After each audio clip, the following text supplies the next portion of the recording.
ওম গণেশ। জয় শ্রীকৃষ্ণ। রাধে রাধে।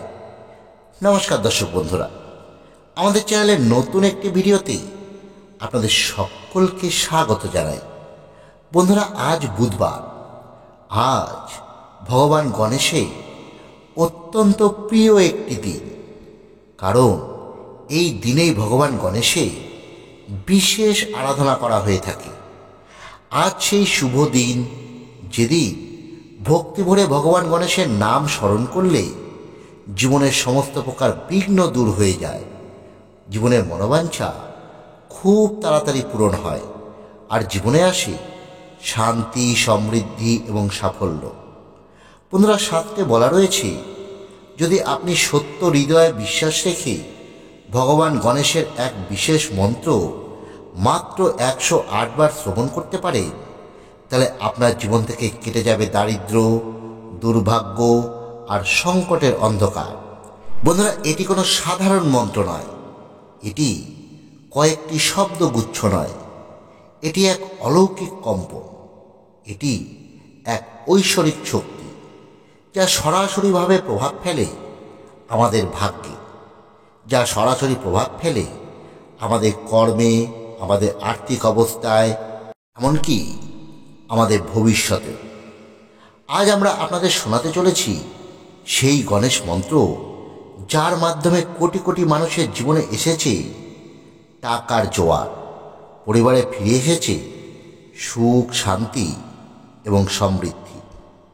তাই বন্ধুরা, আজ আপনার মূল্যবান সময় ব্যয় করে শুধু 108 বার শ্রবণ করুন ভগবান গণেশের এই মন্ত্রটি, আর দেখুন আপনার জীবনের অলৌকিক পরিবর্তন।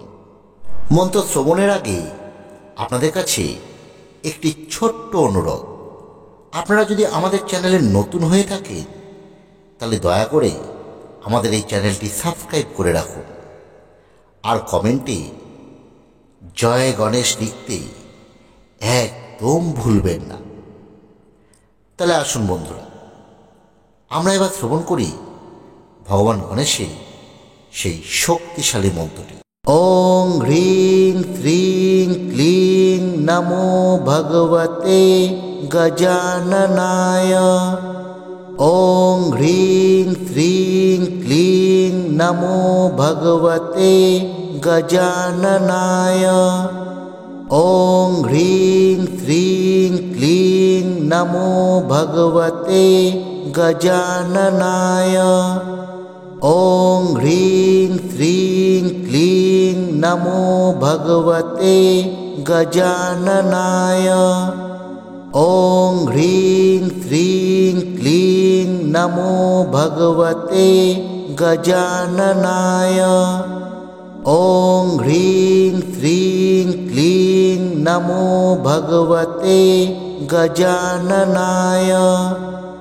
ওং হ্রিং শ্রীং ক্লিং নমো ভগবতে গজাননায়। ওং হ্রিং শ্রীং ক্লিং নমো ভগবতে গজাননায়। ওং হ্রিং শ্রীং ক্লিং নমো ভগবতে গজাননায়।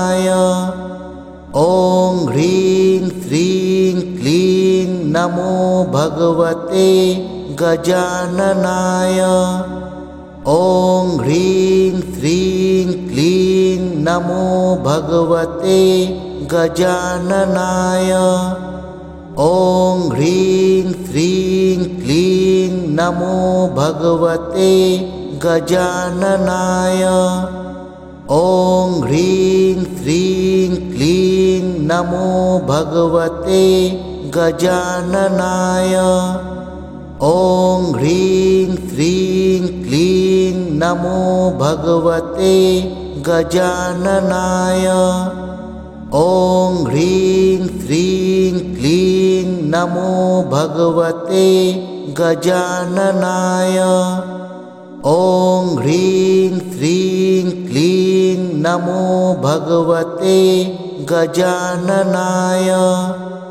ওং হ্রিং শ্রীং ক্লিং